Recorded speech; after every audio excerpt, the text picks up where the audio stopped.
Donkey Kong Bonanza is this wildly successful, popular Nintendo Switch 2 exclusive that's been lighting up the sales charts and has been topping the Metacritic scores for the year. This is some hot new Donkey Kong game. It's been 25 years since the last 3D Donkey Kong, and everyone's going crazy. Everyone's hyped, everyone's excited, and they should be. It's a pretty good game, but as a longtime fan of the Donkey Kong brand, someone who considers Donkey Kong Country 1 and 2 one of his favorite games of all time, we do have to come out and acknowledge reality. Donkey Kong Bonanza is not as good as Donkey Kong Country 1.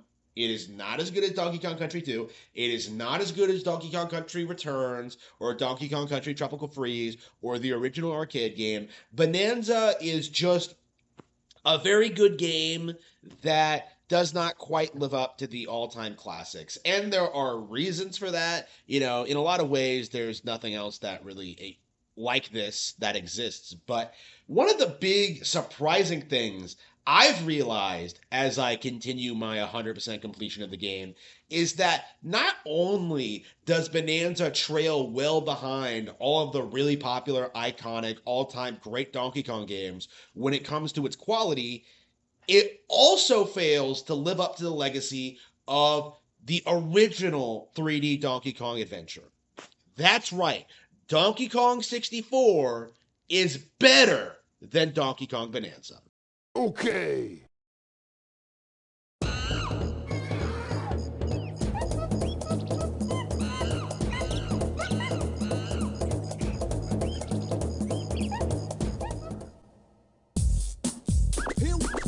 Here we go.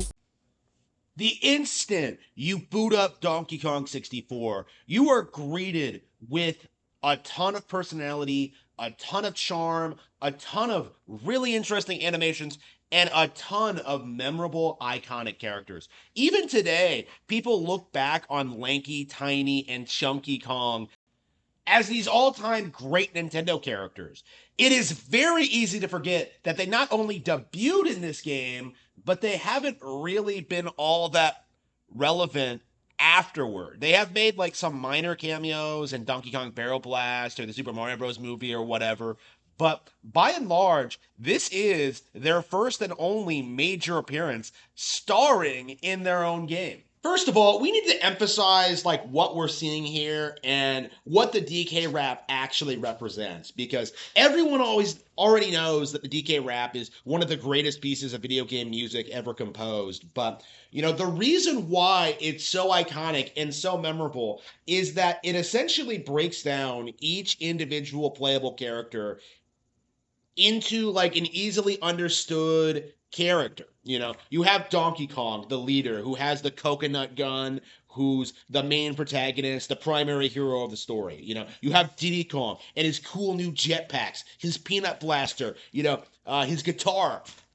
You have Lanky Kong and his wild personality and just goofy facial expressions. You have Tiny Kong and her ability to shrink. And you have Chunky Kong, the big bruiser of the group. 5 playable characters, which is an insane amount, not only at the time, but even today. 5 completely distinct playable characters with their own abilities, their own personalities, their own unique designs, all of which appeal to a wide range of not only kids, but players of all ages, right? Donkey Kong 64 did something that more games should do and really showcased and really emphasized the qualities of its unique cast.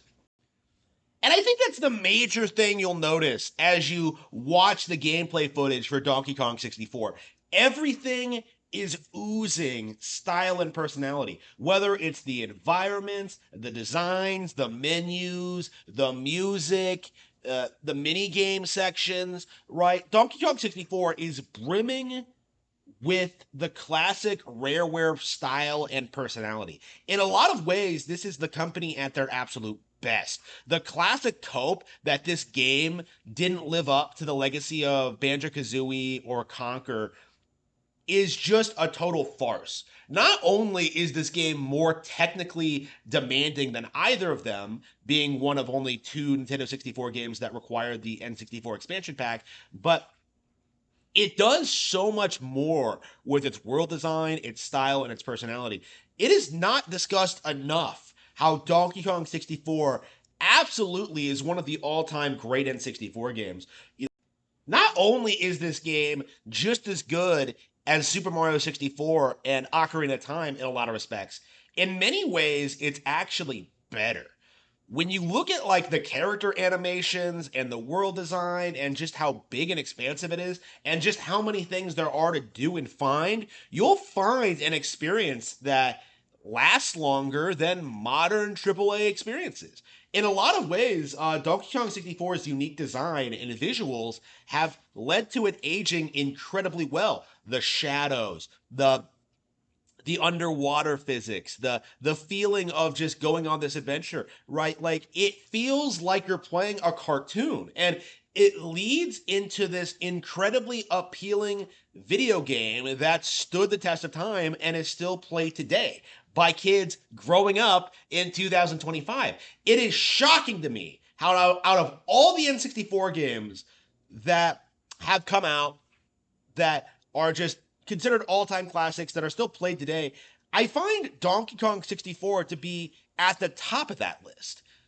And this is the one that game critics and journos wrote off. This is the one that people like Synthetic Man will try and tell you is dreary to 100% complete, that has too many collectibles, that just is this really terrible 3D platforming experience. But in reality, it is absolutely one of the console's all-time best. And I do think it's worth mentioning that this is the only reason the game isn't considered an all-time great N64 game. The initial critical reception. The game's reputation of killing the 3D collectathon genre, which was established by Super Mario 64 and was like, a staple of the Nintendo 64 platform, with games like Banjo-Kazooie and Tooie following up on it. But it really needs to be emphasized that that is not and never has been true. 3D collectathons really never went anywhere. We got Sunshine in 2002 and Super Mario Galaxy in 2007 and, Super Mario Odyssey in 2017. Now, a lot of people will try and cope and try and tell you that, like, the genre fell off in popularity, or that it didn't stay relevant, or that Galaxy was more of a traditional 2D Mario game in a 3D space or whatever. That's essentially just a gigantic cope. You're just arguing semantics, really. What we have here is a 3D platformer where you collect things, and simply just complaining about, the environments not being spacious enough or not living up to the standard of DK64. It doesn't mean the genre faded from popularity. What it actually means is that this subgenre peaked with DK64, and what did not even attempt to be topped until Super Mario Odyssey came out in 2017.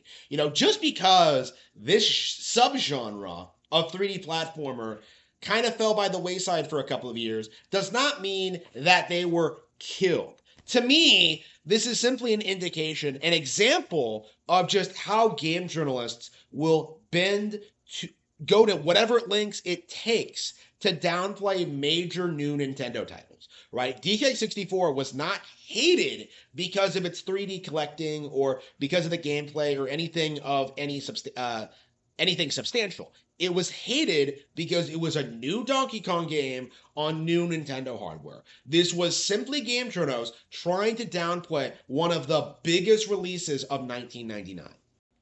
I cannot emphasize enough how much time I've spent with DK64, how much time I've spent other people watching DK64, how often this game comes up in conversation as one of the all-time great N64 games. And yet, the gaming community seems obsessed with this idea that the game journal reception has any credibility whatsoever. If DK64 was such a bad game, we would not be talking about it so much today. So now that we've established just how good Donkey Kong 64 is, why don't we take a quick look at Donkey Kong Bonanza and see how that opening segment compares?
There's actually quite a lot to unpack here with this opening segment, and I hope you bear with me as I go into like very deep detail about what we just witnessed.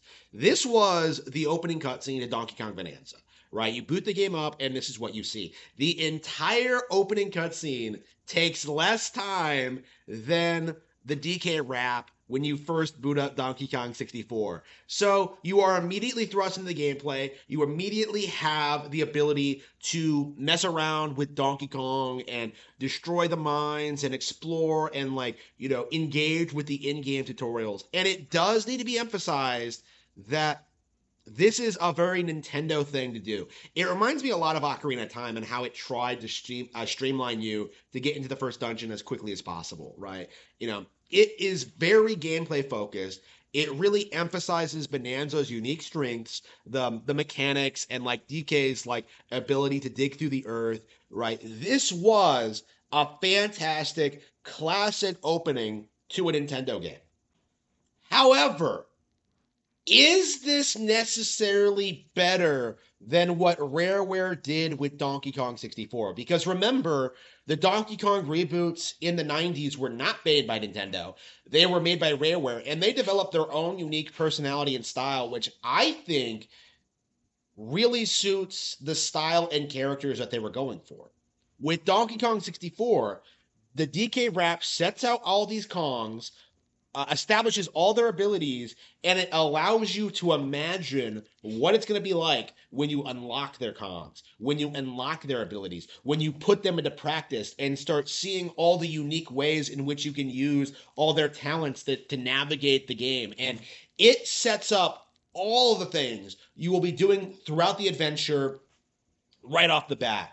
With Bonanza, a lot of your core abilities, not all of them, but a lot of them are available to you from the very beginning.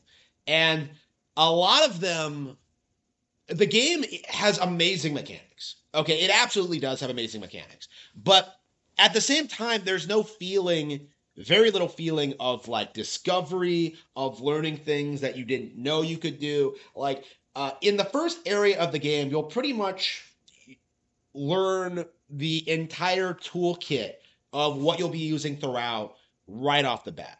Donkey Kong Bonanza gives you all these unique tools to play with right off the bat, and it just doesn't feel the same. It doesn't really reward your patience. It doesn't reward your imagination. It is essentially just giving you everything you could ever want right away without really encouraging you to work hard and get to the really good stuff. If Donkey Kong Bonanza is Ocarina of Time, 64 is Wind Waker or Twilight Princess, which offer way more complex dungeon design, way more interesting items and things you can do in the game, but you essentially have to go through a far lengthier tutorial section to get to that point. In Wind Waker, you have to do the rope test and then the 4-second fortress, and then it takes a long time to get to the point where you can openly sail the open sea. Twilight Princess has the village segment at the beginning, which really builds up the characters and really makes you feel invested in what's going on. Bonanza never does anything like that. It does not take the time to really establish the character, his motivations, the location. You're just supposed to buy the fact that Donkey Kong came to Ingot Isle to mine for bananas, and it's a fun creative idea, right? You can see all the monkeys mining, and you can you get to interact with them a little bit as you explore the mines and go through the tutorial section, but it does not feel like a fully fleshed out world the way that 64 does, right? It does have all the superficial elements, right? It has all the characters, it has the environments, and yet it does not give you the time to really make you feel as if this is a real location with real stakes. Comparing this opening cutscene with DK64's, where you get this really cool opening opening shot of like all the animals and on Peace on Donkey Kong Island. You see Squawks, you see that seal guy, you see DK in his treehouse. You know, you see K. Rool and the Kremlings like marching up in the that awesome like tanked up battleship. Like what you get is like you get better world building, you get better characters, you get a real conflict, you have real stakes essentially. Comparing this with Bonanza, where it's just like, well, DK goes to this island, and then Voidco shows up, and then he meets Oddrock. It's like it all just feels really extremely forced. You know, with K. Rool, we have like established lore and character. You know, where he hates the Kongs, he wants the bananas, he wants to get his revenge. After what happened in the first three Donkey Kong Country games. Like you don't need to spend a lot of time with K. Rool because we know the character, and yet for some reason they do so much more building up King K. Rool in 64, Donkey Kong 64, than they ever did in any of the antagonists in Bonanza. Right? Voidco should have had more of a presence. They should have been built up better. They just kind of come out of nowhere and then like, oops, I guess we're fighting them now. Like it feels as if Rareware's unique way of tackling the Donkey Kong IP had purpose behind it. This was a game made by people who were masters of the craft, who put together like this incredible cutting edge experience. And Bonanza, in every single way, shape, and form, doesn't really measure up. Not in any way. Like I would even go so far as to say Donkey Kong 64 looks better than this because the visual design is so unique and so distinct. The character models are better. There's more like movement. There's more like animation and personality to them, right? It is shocking just how well Donkey Kong 64 has aged.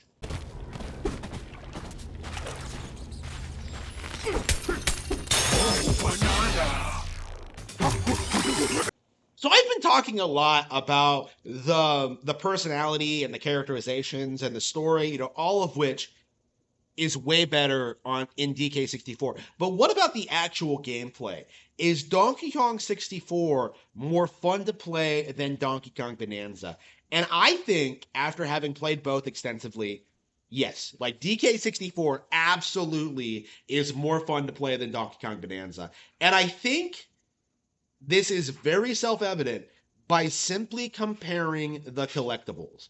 Donkey Kong Bonanza's method of collectibles, the Mario Odyssey formula, does not work for this genre. Throwing thousands of bananas everywhere does not make for a compelling experience.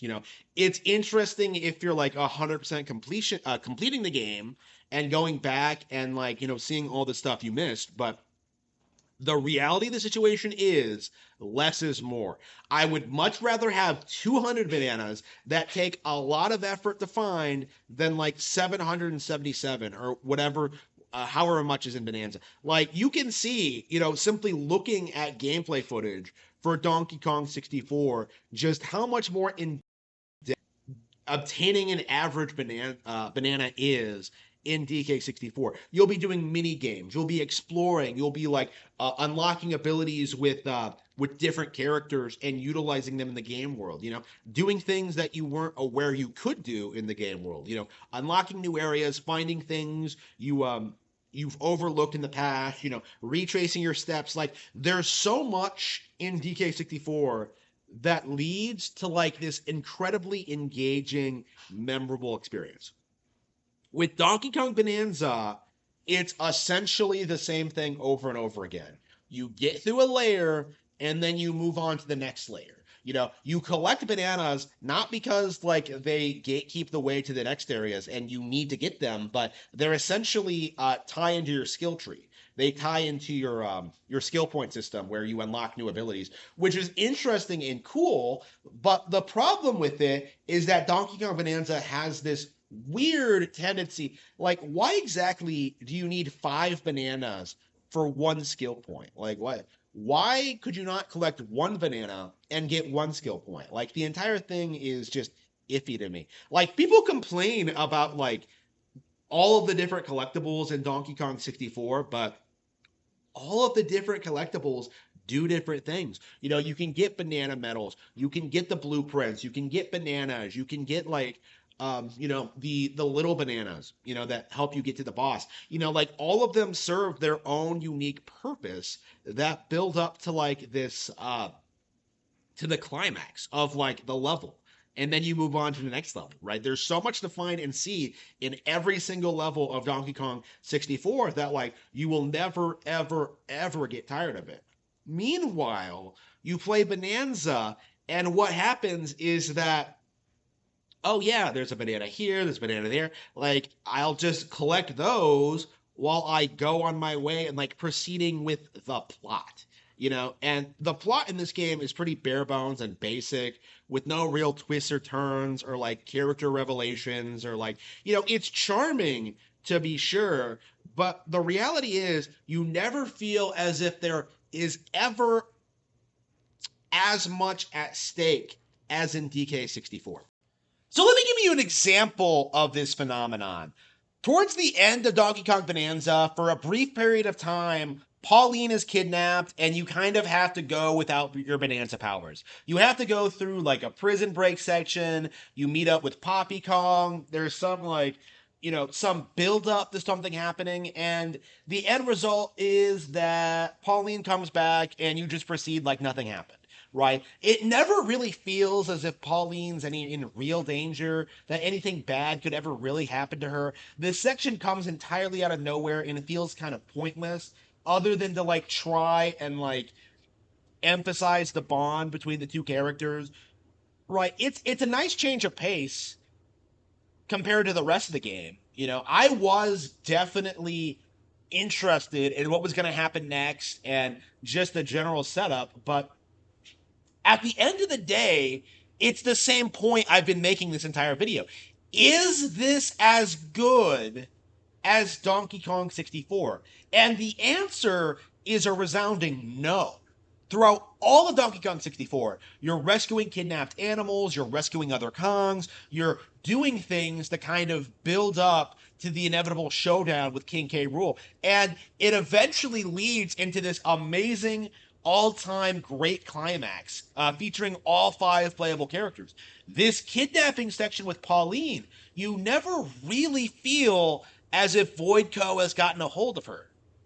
You never really feel as if she's in danger or that something bad is about to happen. This game is obsessed with being as minimalistic as possible.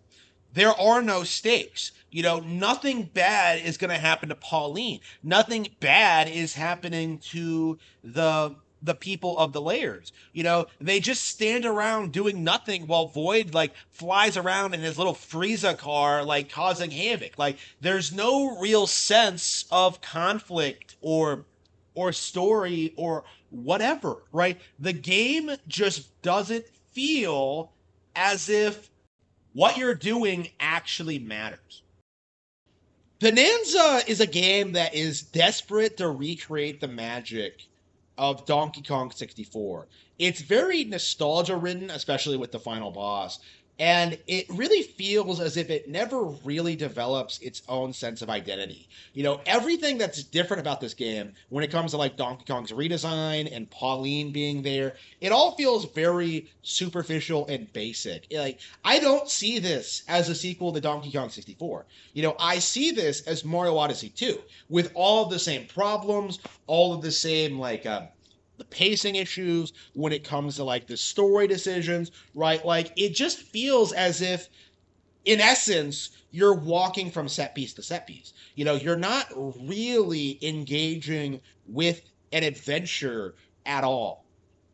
There is no reason why the game could not have thought out its boss designs better. If it couldn't have more variety in its locations, if it couldn't have more variety in its characters, if it couldn't have more antagonists or more things going on, you know, a more well fleshed out combat system, you know, bonanzas that, although a cool idea, don't really evolve or grow in any meaningful capacity, even with the skill tree, right?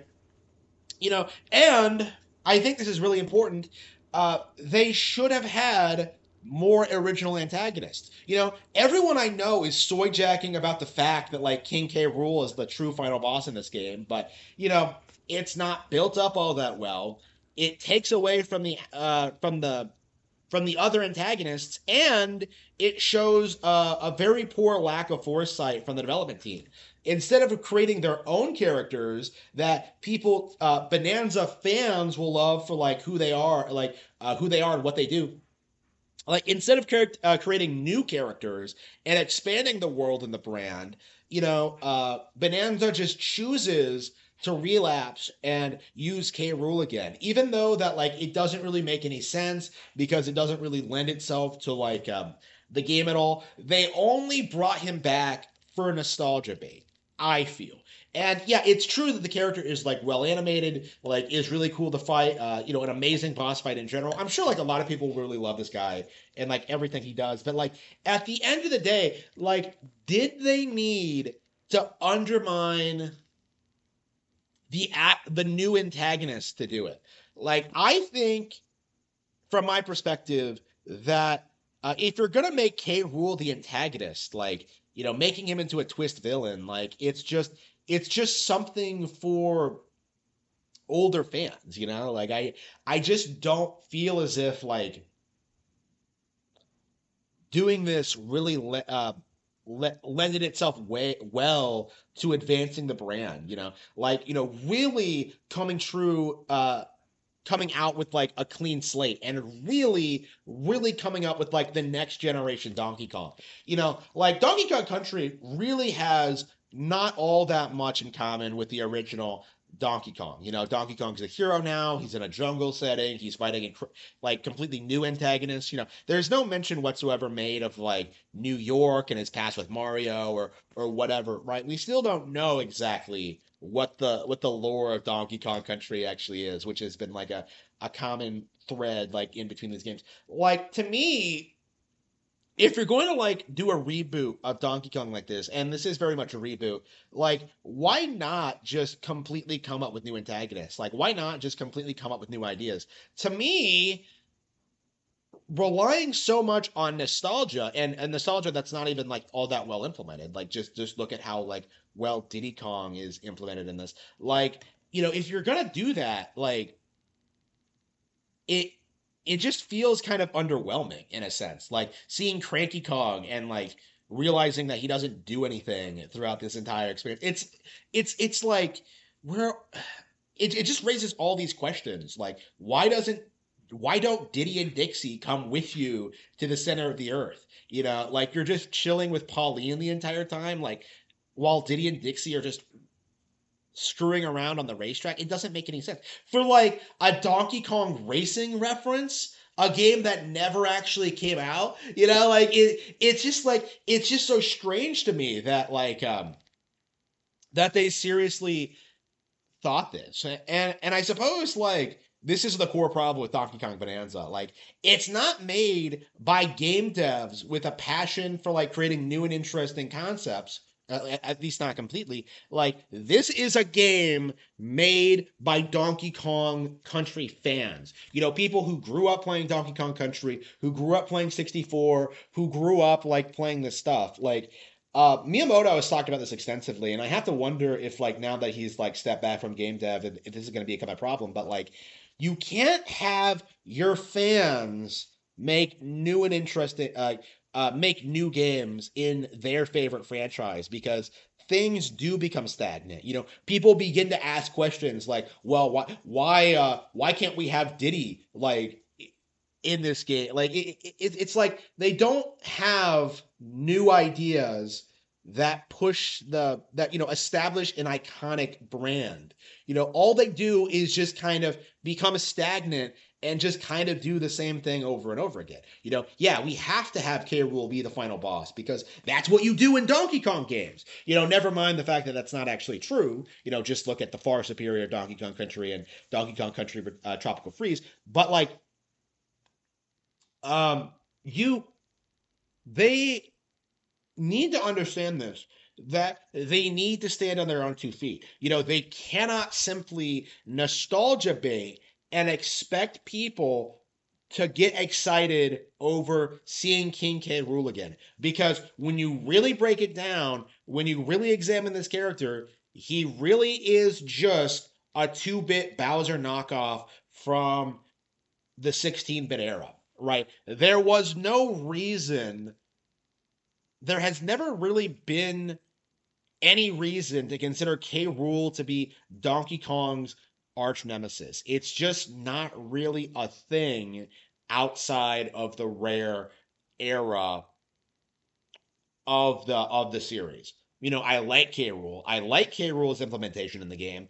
I like him as I like the boss fight, but at the end of the day, the fact that they brought him back prevented the chance of them coming up with a newer, cooler character for a younger audience, right? This is something that we do have to talk about. The Rareware era is over. You can never recapture that magic. And in a lot of ways, I feel like the Bonanza team were really desperate to do that. And that's why they brought K. Rool back. That's why they brought all these country elements back, even though it doesn't make any sense. That's why they did everything instead of doing what they did back in the Jungle Beat days and just produce an entirely new experience featuring Donkey Kong.